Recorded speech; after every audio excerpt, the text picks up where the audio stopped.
తెలంగాణ రాష్ట్రంలో అధికారిక కాంగ్రెస్ ఏర్పడి 11 నెలలు కావస్తుంది. ఇక దానిలో భాగంగానే ప్రజా విజయోత్సవాల పేరుతో కూడా అక్కడ వారోత్సవాలు అనేది జరుగుతున్నాయి.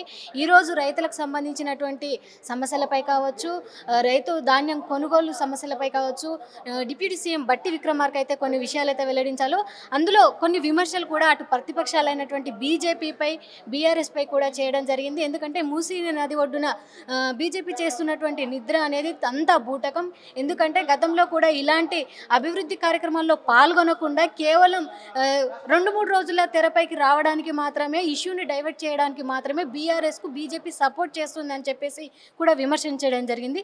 ఇక ఈ విషయాలకు సంబంధించి మన బీజేపీ ఎమ్మెల్యే రాకేష్ రెడ్డి ఉన్నారు. సార్ చెప్పండి, నిజంగా మూసీ నది ఒడ్డున నిద్ర అనేది బూటకం అంటారా? మరి అభివృద్ధి కార్యక్రమాలు చేయడానికి బీజేపీ ఎందుకు ముందుకు రావడం లేదు? ఇప్పుడు మూసి పక్కన నిద్రపోవడం అనేది ఒకటమ్మా. మీరు వినాల్సింది ఫస్ట్ ఈ గుడ్డి కళ్ళు లేని కబోది లాంటి కాంగ్రెస్ ప్రభుత్వాన్ని మేల్కొల్పడానికి. అంటే ఆ పేద ప్రజల పట్ల మేము నైతిక మద్దతు, నైతిక స్థైర్యము మేకున్నాము తోడు కానీ చెప్పడానికి నిద్ర తప్ప రాజకీయాలు చేయడానికి కాదు. రాజకీయాలు చేయాలంటే 16-18 రాష్ట్రాల రాజకీయం చేస్తున్నాము. భారతదేశాన్ని 10 సంవత్సరాల నుంచి ఏలుతున్నాము. కాబట్టి చోటా మోటా చిందిలోంక కామ్ కర్నేక బీజేపీకి జరూరత్ నయ్యే. బీజేపీ నికాసైన ఈ దేశ గురించి, ధర్మం గురించి ఉన్న పార్టీ. కాబట్టి ఆ ప్రజలకు, మూసీ ప్రజలకు నైతికంగా స్థైర్యంగా ఉండడానికే మేము నిద్ర చేయడం జరిగింది. 3-4 నెలల నుంచి నిరంతరం మేము పోరాటాలు చేస్తున్నాము. చూశారు కదా, దీక్షలు చేస్తున్నాము, ప్రజల మధ్యన వెళ్ళి కలుస్తున్నాము, వాళ్ళ రోదనలు వింటున్నాము, వాళ్ళకి నైతిక స్థైర్యం నింపుతున్నాం. కాబట్టి అట్లాంటి మాటలు, బూటక మాటలు కాంగ్రెస్ మర్చిపోవాలి. మర్చిపోయి కూడా మూసీ బాధితులని కడుపు కొట్టకుండా, వాళ్ళ జీవనోపాధి, వాళ్ళ జీవితాంతం 2 తరాలు సంపాదించుకున్న 100 గజాల ఇల్లును కూల్చకుండా, వాళ్ళకు మీకు ఒకవేళ దాన్ని బ్యూటిఫికేషన్ అవసరం లేకుండా ఏదైతే నల్గొండకు సాగునీరు తీసుకెళ్లాలో ఇంకా చాలా అవకాశాలు ఉన్నాయి. ఏదైతే మూసీలో కలిసే కెమికల్ని మనం కంట్రోల్ చేసి, ట్రీట్మెంట్ ప్లాంట్స్ ఛాంబర్స్ వేసి, ఏదైతే డ్రైనేజ్ వ్యవస్థను ఒక సెపరేట్ లైన్ వేసుకొని దాంట్లో ఫస్ట్ డ్రైనేజ్ని కెమికల్స్ని కలవకుండా కంట్రోల్ చేసి మూసీ నీళ్ళని, కొబ్బరి నీళ్ళు కూడా మంచిగా తీసుకెళ్ళచ్చు.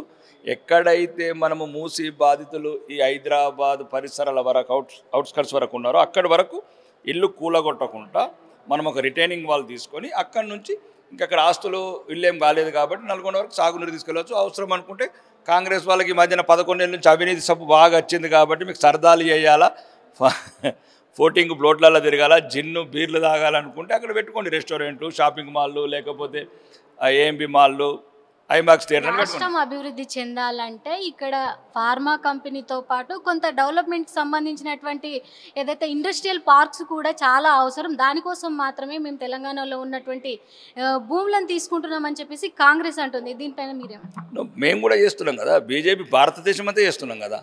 ఇండస్ట్రియల్ పార్క్స్ చేస్తున్నాము, ఫార్మా క్లస్టర్స్ చేస్తున్నాము. ఇవన్నీ చేసి కూడా విదేశాలలో ఎగుమతులు పెంచుతున్నాము. ఎక్కడ కూడా ఇట్లా గిరిజన బిడ్డలని, ఆడబిడ్డలని లాఠీ చార్జ్ చేసుకుంటా, కన్ను మీను అనుకుంటా, ఇష్టమైన చోట కొట్టుకుంటా, ఏమైతే దళిత బిడ్డల మీద, లంబాడి బిడ్డల మీద ఆ రకమైన దౌర్జన్యాలు చేయడం. అంటే వాళ్ళు ఇందిరమ్మ ముఖం చూసి ఎప్పుడో 50 ఏళ్ళ కింద చనిపోయిన ఆమె ముఖం చూసి మీరు పెట్టుకొని బతుకుతున్నారు కదా, ఆ బొమ్మ చూసి వీళ్ళు వేసిండ్రు. మళ్ళీ వాళ్ళని ఈ రకంగా లాఠీ చార్జీలు చేయడము, అక్రమ కేసులు పెట్టడము, నిర్బంధించడం ఇది కరెక్ట్ కాదు. మీకు ఒకవేళ ఫార్మా అంటే ఫార్మాసిటీ పేరు మీద ప్రభుత్వం, గత ప్రభుత్వం 12,000 ఎకరాల భూమి సిద్ధంగా ఉంచింది. ఒకవేళ మీకున్న గత ప్రభుత్వంలో రాజకుటుంబంతో కావచ్చు, లేకపోతే హరీష్ రావు లాంటి వాళ్ళతో ఏమైనా ఇబ్బందులు ఉంటే ఇద్దరు కలిసి పంచుకోండి. అక్కడ ఏమైనా కమిషన్లు కావచ్చు, ఆ భూములలో వాటాలు కావచ్చు. అప్పుడు కాంగ్రెస్ వాళ్ళు, బీఆర్ఎస్ వాళ్ళు కూర్చుని వాటాలు చేసుకొని ఆ ఫార్మాసిటికల్ ఇండస్ట్రీ పెట్టండి తప్ప ఈ పేద ప్రజలు, గిరిజన ప్రజలు, లంబాడి బిడ్డలు, రెక్కాడితే కానీ డొక్కాడని బిడ్డలు, ఎకరం 2 ఎకరాలు భూమితోని పేగుబంధం పెంచుకున్న ఒక పేదవాళ్ళని బలి చేయొద్దని కోరుకుంటున్నది బీజేపీ పార్టీ. బీఆర్ఎస్ పాలన 10 ఏళ్ల పాటు బీఆర్ఎస్లో జరిగినటువంటి ఏదైతే అన్యాయానికి సంబంధించి మరి కేంద్రంలో ఉన్నటువంటి బీజేపీ సిబిఐ ఎంక్వైరీ చేపిస్తానని ఇప్పటి వరకు కూడా వాటి వెనకాల కొంత సపోర్ట్ కూడా ఇచ్చింది బీజేపీ. ఎందుకంటే లిక్కర్ కేసులో కవిత కావచ్చు, అటు టీఎస్పీఎస్సీ కేసులో కేటీఆర్ కావచ్చు, కాపాడుకుంటూ వచ్చింది కూడా బీజేపీని అని చెప్పేసి ఇప్పుడు అధికారిక కాంగ్రెస్ అంటుంది. మీరేమో అదేమన్నా కొద్దిగా తలాతోకున్న అవన్నీ ఆరోపణలు అండి.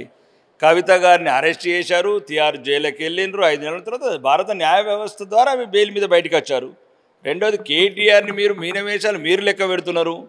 ఆయన ముఖ్యమంత్రి కాదు, లేకపోతే పెద్ద హోదా ఉన్నది కాదు, మామూలు మాలాగా ఒక మామూలు ఎమ్మెల్యే. అతనడానికి గవర్నర్ పర్మిషన్ ఎందుకు మీకు? ఇదేదో మొత్తం ఈ లోపాయికారం ఆ పాపం ఆ ఫామ్ హౌస్లో అనుకున్నాయని నేను బాధ పెడుతున్నాడు రేవంత్ రెడ్డి. ఆ పంచ అవి ఏమేమి తీసుకున్నావు నాకు ఇస్తావా ఇయ్యవా అని. నువ్వు ఇవ్వకపోతే నీ కొడుకుని అరెస్ట్ చేస్తా, ఇవ్వకపోతే నీ కొడుకు పాపం మా కేసీఆర్కు మనశ్శాంతి లేకుండా జరిగిండు రేవంత్ రెడ్డి. ఇప్పుడు కేటీఆర్ని అరెస్ట్ చేయాలంటే గవర్నర్ పర్మిషన్ ఎందుకండి చెప్పండి? మొత్తం తెలంగాణ సమాజాన్ని అడుగుతున్నా, మీరు దొందే దొంగలు దొంగలే, వీళ్ళు వాళ్ళు వేరు కాదు. ఇండ్లున్నోడు అండ్లకోయిండు, అండ్లకున్నోడు ఇండ్లకు వచ్చిండు. ఈ 10 ఏళ్ళ నుంచి చూడండి, బీజేపీలోకి వెళ్ళేవాడు బయటికి వెళ్ళలేదు, బయటికి వెళ్ళాడు బీజేపీకి రాలేదు. కాంగ్రెస్ వాడు బీఆర్ఎస్లోకి పోయిండు, బీఆర్ఎస్ వాడు కాంగ్రెస్లోకి వచ్చిండు ఇప్పుడు. కాబట్టి కేటీఆర్ వెనకాల కవిత వెనకాల మొత్తం కాంగ్రెస్ ప్రభుత్వం ఉంది. ఏదైతే వాళ్ళు అవినీతి లక్షల కోట్ల అవినీతి చేశారో దాంట్లో లావాదేవీల తేడా వచ్చి బయటికి డ్రామాలు చేస్తున్నారు రెండు పార్టీలు. లగచర్లలో జరిగినటువంటి ఇష్యూ గత 8 నెలలుగా జరుగుతుంది అని అంటున్నారు. మరి బీజేపీ వాళ్ళు అక్కడికి ఎందుకు వెళ్ళలేదు? ఇందులో బీజేపీ కొంత హస్తం కూడా ఉందని చెప్పేసి అధికారిక కాంగ్రెస్ అంటుంది. ఎందుకంటే ఇప్పుడు ఏదో బీఆర్ఎస్ రెచ్చగొట్టింది కాబట్టి బీజేపీ వాళ్ళు వెళ్తున్నారని చెప్పేసి కాంగ్రెస్ ఎమ్మెల్యేలు అంటున్నారు. మీరేమో ఈ శాతగాని సన్నాసులకు పరిపాలన చేత కాకపోతే మాకు ఏమని చెప్పండి. ఏం మాట్లాడుతున్నారు? మేము ఏం చెప్తున్నాం? అసలు గిరిజన బిడ్డల మీద బట్టలిప్పి ఒళ్ళు పగల కొడతారా? ఇక్కడ ఇందిరమ్మ పరిపాలన అంటే ఇదేనా? ఇది ఏంది అసలు? మీరు మీడియా మిత్రులు కూడా ఏదో లోపాయి గారి మీరు ఏమైనా ఉన్నాయి సమస్యలు కానీ మీరు చూడండి. ఆ తాండాలకు వెళ్ళండి, గిరిజన బిడ్డల ఇళ్ళకి వెళ్ళండి. ఈరోజు ఆడవాళ్ళ కన్నీరు, అది కూడా గ్లిసరినా సినిమా హీరోయిన్లు పెట్టుకున్నట్లు లంబాడి బిడ్డలు దళిత బిడ్డలు ఈరోజు వెళ్ళండి, చాలా మీడియా పేపర్లలో వచ్చింది. కళ్ళ నీళ్లు కారిపోతున్నాయమ్మా. ఆడబిడ్డలు వాళ్ళు యువతులు చెప్తున్నారు, మమ్మల్ని రాత్రిళ్ళ పోలీసులు వచ్చి ఈ రకంగా మమ్మల్ని అంటే ఇబ్బందులు పెట్టి చెప్పుకోలేకపోతున్నారు. కొన్ని సంవత్సరాలు ఆడబిడ్డలుగా ఈ రకంగా మమ్మల్ని అవమానిస్తున్నారు, అత్యాచార ప్రయత్నాలు చేస్తున్నారు, మా భర్తలను మా ముందే లాక్కెళ్ళి జైళ్ళలో దోస్తున్నారు. ఇదా ఇందిరమ్మ పరిపాలన అంటే? ఇదా కాంగ్రెస్ ప్రభుత్వం ముందు చెప్పింది ఆ బిడ్డలకు? కాబట్టి చెప్తున్నాను, ఎప్పటికీ కాంగ్రెస్ అంటేనే ఇది ఒక దేశద్రోహ పార్టీ, ఇది హిందూ ద్రోహి పార్టీ, ఇది పేదల వ్యతిరేక పార్టీ. మీకు అర్థం కావట్లేదు. మైనారిటీలను రెచ్చగొట్టి మైనారిటీల ముసుగులో ఈ భారతదేశాన్ని ఏలాలనుకుంటే ఈ కాంగ్రెస్ పార్టీ ఈ తెలంగాణలో ఏదైతే వీళ్ళ కుతంత్రాలు ఉన్నాయో, అత్యధిక మెజారిటీతో మేము అసెంబ్లీ ఎన్నికల్లో గెలిచాం కాబట్టే ప్రజలు మాకు అధికారం ఇచ్చారు. ఇప్పుడు జరిగినటువంటి 11 నెలలుగా ఒక్కొక్కటి ఇచ్చినటువంటి 6 గ్యారంటీలు అమలు చేసుకుంటూ వెళ్తున్నాము. కాస్త సమయం పట్టొచ్చు కానీ ఇచ్చినటువంటి 6 గ్యారంటీలను అమలు చేయడానికి మేము ఎప్పుడూ ముందు ఉంటాము. ఉన్నటువంటి ప్రతిపక్షాలకు మాత్రం ఎలాంటి అవకాశం ఇయ్యము అభివృద్ధిలో అంటుంది కాంగ్రెస్. దీన్ని అంటే ఇప్పుడు ప్రజెంటేషన్ పెట్టమంటారా? గౌరవనీయ ముఖ్యమంత్రి, ప్రస్తుత ముఖ్యమంత్రి, మాజీ పిసిసి ప్రెసిడెంటు ఏమన్నాడు? డిసెంబర్ 9 నాడు రైతులందరినీ ఒకరిని తీసుకోకపోతే లోన్లు తీసుకోండి, నేను రాగానే 9 సంతకం పెడతాడు. 70 లక్షల మంది రైతులకు లోన్ మాఫీ చేస్తాం, రుణమాఫీ చేస్తామని ఈరోజు షరతులు వర్తిస్తాయని 22 లక్షల మందికి మాత్రమే. మరి మిగతా 48 లక్షల మంది ఏం కావాలి? ముందు చెప్పారు ఎలక్షన్ టైంలో. ఇదా ఇట్లా టర్మ్స్ అండ్ కండిషన్స్ అప్లై అంటే మీరు ముందే చెప్పాలి.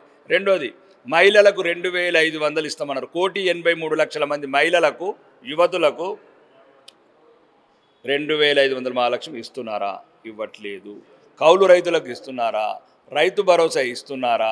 లేదు ఇందిరా మిల్లు ఒకటన కట్టారా? కొత్త రేషన్ కార్డు ఏదైనా ఇచ్చారా? చెప్పండి. ఎటువంటి లేకుండా ఉన్న పాత బస్సులలో పాపం ఆడబిడ్డలను ఎక్కించి వాళ్ళకు ముందు ఆర్థోపెడిక్ డాక్టర్ల పాలు చేసిన ఈ దుర్మార్గమైన ప్రభుత్వం ఎటువంటి నైతిక అర్హత లేదు. ప్రభుత్వం ఉండడానికి వెంటనే గద్దె దిగాల్సిందే ప్రభుత్వం. ప్రజలంతా ముక్త కంఠంతో కోరుకుంటున్నారు. ఒకవేళ ఈరోజు ఎలక్షన్లు వస్తే కాంగ్రెస్ వాళ్ళకి డిపాజిట్లు కూడా దక్కడం అది గగనం అవుతుంది. ఇవన్నీ మోసపూరిత వాగ్దానాలు ప్రజలు నేను విసిగెత్తిపోయారు. ఇంకేదో వారోత్సవాలను జరుపుతున్నారు. ఇది మోసోత్సవాలను జరపండి. మీరు ఏమేమి మోసాలు చేశారో అవన్నీ ప్రజలు అందరూ నిరంతరం వాళ్ళే అడుగుతున్నారు మమ్మల్ని.